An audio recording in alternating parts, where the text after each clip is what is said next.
Bienvenue dans les Chroniques d'une Lady, le podcast des romans classiques du 19e siècle, chapitre par chapitre. Bonjour à tous, j'espère que vous allez bien. Je vous conseille de vous asseoir tranquillement pour écouter les nouveaux chapitres, le chapitre 16 et 17. Rappel des chapitres précédents. Dans le chapitre 14, Madame Jennings, notre commère préférée, est à la recherche de la raison du départ impromptu du colonel Brandon. Elle fait des suppositions les plus farfelues et y va jusqu'à penser à tous les malheurs du monde.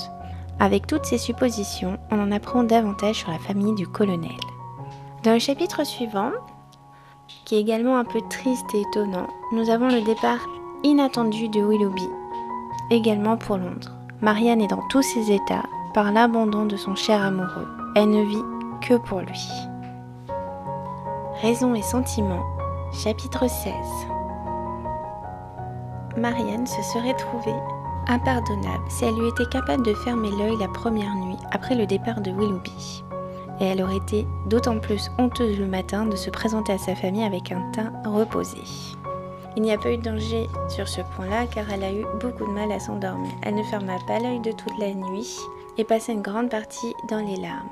Elle se leva donc avec un grand mal de tête, toujours incapable de parler, ne prenant de nourriture que ce qu'il fallait pour ne pas mourir de faim, donnant ainsi beaucoup de chagrin à sa mère et à ses sœurs.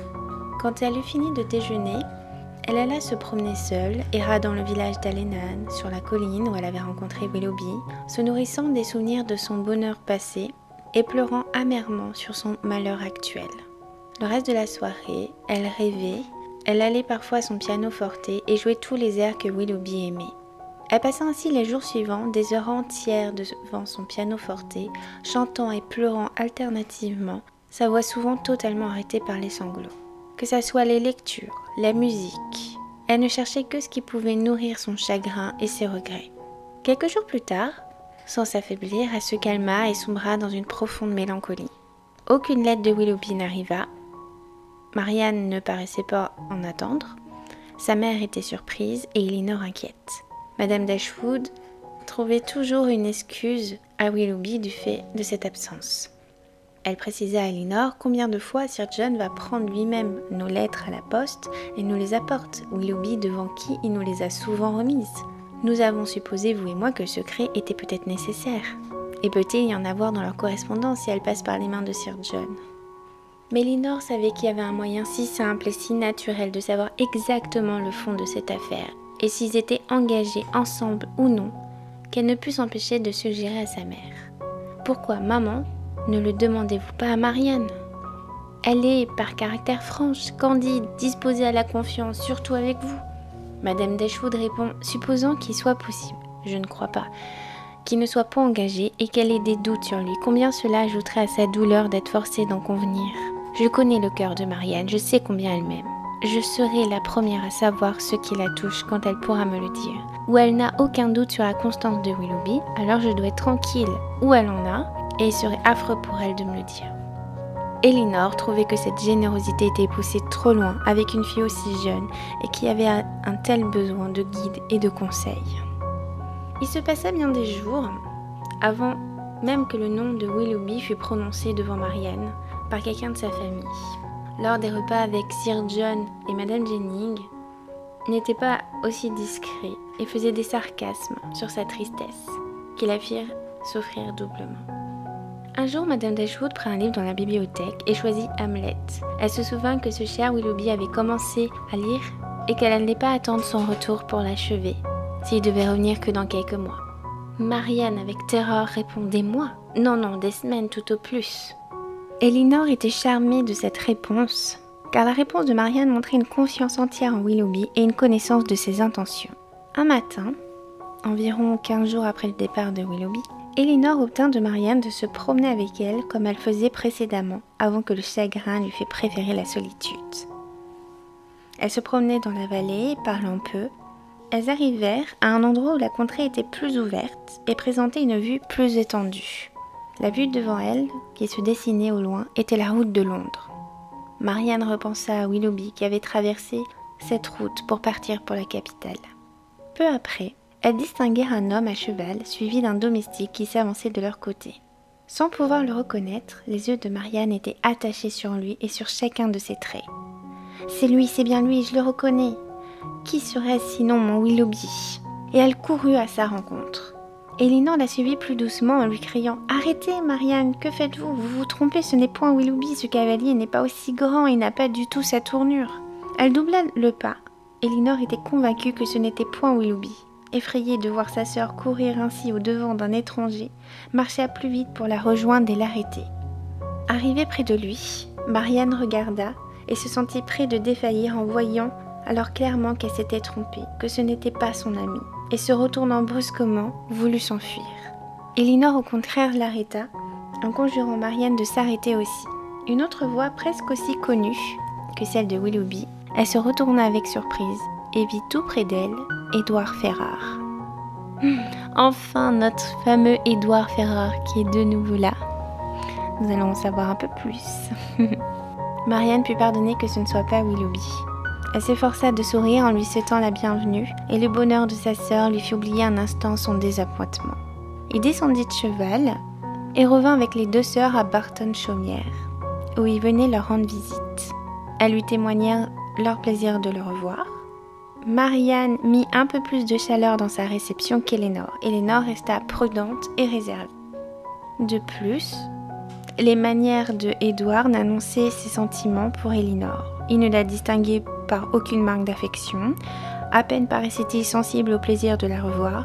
À peine ses regards se portaient-ils sur elle. Il était plutôt triste que content. Il ne parlait que lorsqu'il était obligé de répondre à leurs questions. Il était cependant à peu près tel qu'il avait toujours été. Après la surprise et aux premières questions, Marianne demanda à Édouard s'il venait directement de Londres. Il répondit que non, que cela faisait 15 jours qu'il était dans le voisinage. Marianne, complètement surprise, dit 15 jours ? Très surprise qu'il eût pendant 15 jours été dans le voisinage et qu'il n'a pas cherché à aller voir Elinor. Il répondit avec un air très peiné qu'il avait passé ce temps-là près de Plymouth avec ses amis. Elinor demanda s'il était allé à Norland dernièrement et répondit qu'il y a environ 1 mois et que le frère d'Elinor et sa sœur étaient fort bien. Lors de leur longue promenade, Marianne repensa aux feuilles mortes du jardin de Norland. Quel sentiment de douce mélancolie m'inspiraient ces arbres effeuillés, cet air sombre d'automne, ces feuilles jaunes et flétries qui résonnaient sous mes pas.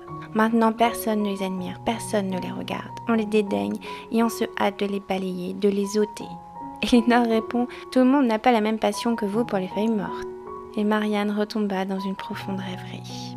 Tout à coup, elle arrêta Édouard pour lui dire de regarder et de rester calme. Elle lui présente la vallée de Barton, la délicieuse vallée d'Allenham, le parc de Barton au milieu de ses bois et de ses plantations, et là, derrière la colline qui s'élève, se dessine avec tant de grâce la chaumière. Édouard répond que c'est une belle contrée. Avez-vous un agréable voisinage? Les Middleton sont-ils aimables? Elinor répond que c'est une famille très respectable. Et elle dirigea toute son attention sur leur ami, tâchant de cacher son trouble intérieur en soutenant la conversation sur tous les objets qui se présentaient à son esprit. Sa froideur et sa réserve la mortifiaient intérieurement. Elle était blessée, presque en colère, mais résolue de régler sa conduite avec lui plutôt que sur le passé que sur le présent. Pour ne pas troubler le plaisir que cette visite ferait à sa mère, elle évita avec soin de montrer aucune apparence de chagrin ou de ressentiment, et le traita comme elle pensait qu'il devrait l'être, vu leur relation de famille. Donc comme on s'y attendait, Marianne est profondément triste pendant plus d'une quinzaine de jours. Par la suite, elle arrive à être mélancolique, donc on voit que ça y est, elle reprend un peu ses esprits, qu'elle pense à autre chose. Elle accepte enfin de refaire des balades avec sa sœur dans les vallées. Et là, curieuse surprise, une rencontre inattendue, Édouard Ferrare qui vient leur rendre visite après tout ce temps. Donc il a dû s'écouler pas mal de mois. Et comme on s'y attendait pas, ou peu, en tout cas je pensais qu'il aurait un peu plus de chaleur dans ses propos. Non, il reste réservé, froid, même à l'égard d'Elinor, il n'y a rien qui change, comme si c'était rien passé. Et malgré la distance, il reste le même. Et en plus, on apprend qu'il était dans les parages depuis 15 jours et qu'il n'est même pas venu la voir plus tôt, ou comme s'il attendait que ça en fait. Et il s'excuse en disant qu'il était avec des amis et qu'il s'est bien amusé et que du coup là maintenant ça y est, il peut venir la voir. Elinor, vraiment blessée et en colère après lui, compte bien régler cette histoire, mais pas devant tout le monde et attend déjà que Madame Dashwood soit contente de le rencontrer. Et une fois que la rencontre sera passée, que les bienvenus seront dits, elle compte bien régler son compte avec lui. Raison et sentiment, chapitre 17.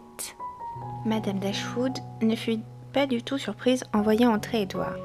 Elle l'avait invité à visiter Barton, mais elle était plutôt surprise qu'il ne soit pas venu beaucoup plus tôt.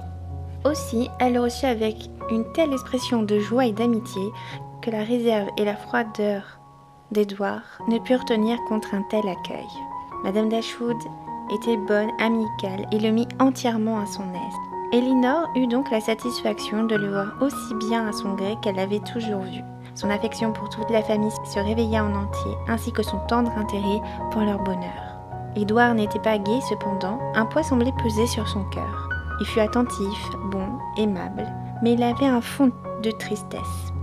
Après le dîner, Madame Dashwood lui pose la question « Quelles sont à présent les vues de Madame Ferrars sur vous, Édouard? Devez-vous être encore un grand orateur en dépit de vous-même » Il répond que non, que sa mère est maintenant convaincue qu'il n'a plus de talent pour la politique.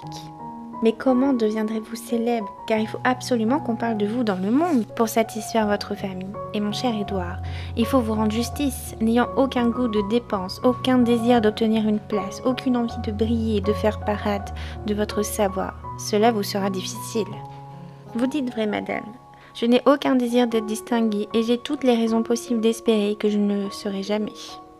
Mais vous n'avez point d'ambition et tous vos désirs sont modérés. Comme ceux de tout le monde, madame, je désire autant que qui que ce soit d'être parfaitement heureux. Ni la richesse, ni les grandeurs ne peuvent faire mon bonheur. Marianne répond qu'elle le croit bien. Elinor, connaissant sa sœur sur les tas de richesses, lui répond en la taquinant « Les grandeurs fort peu, mais l'argent beaucoup plus ». Marianne, évidemment, s'écrie « Est-ce bien vous qui dites cela? L'argent ne peut donner le bonheur qu'à ceux qui n'ont pas d'autre moyen d'être heureux. Tout ce qui est au-dessus du nécessaire est inutile et ne peut donner aucune satisfaction réelle. » Elinor, en souriant, répond « Peut-être. Nous arriverons au même point. Votre nécessaire et ma richesse seront, je crois, à peu près semblables. À combien fixez-vous votre nécessaire ?» Et là, elle s'y attendait. Sa sœur répond « À 1800 ou 2000 livres de revenus. Pas plus que cela. » Cela fait rire Elinor, car pour elle déjà 1000 livres de revenus, c'est énorme, c'est une vraie richesse. Et Marianne se défend en disant que 2000 livres font un revenu très modeste. Une famille de gens comme il faut ne peut s'entretenir à moins. Je suis sûre qu'il n'y a nulle extravagance dans ma demande. Ce qu'il faut 2 domestiques, une voiture, un carrosse, un train de chasse n'exige pas moins. Elinor sourit d'avance car elle s'imagine donc la vie dans le manoir de Madame Smith avec Monsieur Willoughby. Edward répond « Au nom du ciel, un train de chasse? Pourquoi voulez-vous en avoir un? Êtes-vous devenue la Diane de ces bois ?» Marianne rougit et elle dit « Non, je ne chasse pas. » Margaret, la plus jeune qui est dans son imaginaire, répond « Je voudrais qu'une bonne fée nous rendît toutes riches. » Et là, toutes les filles rêvent de richesse et ce qui pourrait advenir dans leur vie future. Edward dit « Je vous vois, mesdames, adresser de magnifiques commandes à Londres. Quel heureux jour pour les libraires, les magasins de musique, de gravure. Vous, Elinor, vous feriez d'abord un cabinet des plus beaux tableaux. Marianne, il n'y aurait pas assez de bonne musique à Londres. Elle ferait arriver tous celles d'Italie, ses livres et les fameux poètes. Elle achèterait des éditions entières de Thomson, Cooper, Scott. Comme vous le voyez, je n'ai pas oublié nos anciennes disputes. » Marianne dit qu'il a raison, qu'elle achèterait beaucoup de livres et de musique, mais sa fortune cependant ne serait pas tout employée à cet usage et qu'elle peut l'assurer. Édouard, en la taquinant, répond « Vous en donneriez une partie, je parie, à l'auteur qui prendrait la défense de votre maxime favorite et qui prouverait qu'on ne peut aimer qu'une fois en la vie. » Elinor confirme que Marianne est ferme dans ses principes, mais Édouard a bien vu juste qu'elle était beaucoup plus grave, moins gaie qu'à son habitude. Elinor en profite pour le piquer et lui dire « Je puis vous faire le même reproche, vous n'êtes pas trop gai vous-même. » Pourquoi pensez-vous cela? La gaieté n'a jamais fait partie de mon caractère, ni de celui de Marianne. dit Elinor. Quand un sujet l'anime, elle en parle avec feu, mais le plus souvent, elle n'est pas réellement disposée à la gaieté. Je crois que vous avez raison, dit Édouard. Cependant, elle passera toujours pour une jeune personne très vive et très animée. Elinor précise en effet que Marianne est très franche et se laisse aller à dire tout ce qui lui passe dans la tête sans se donner le temps de réfléchir. Et Édouard répond: cette politesse générale qui rend si agréable en société est bien préférable à votre franchise et à ma maussaderie, je le sens.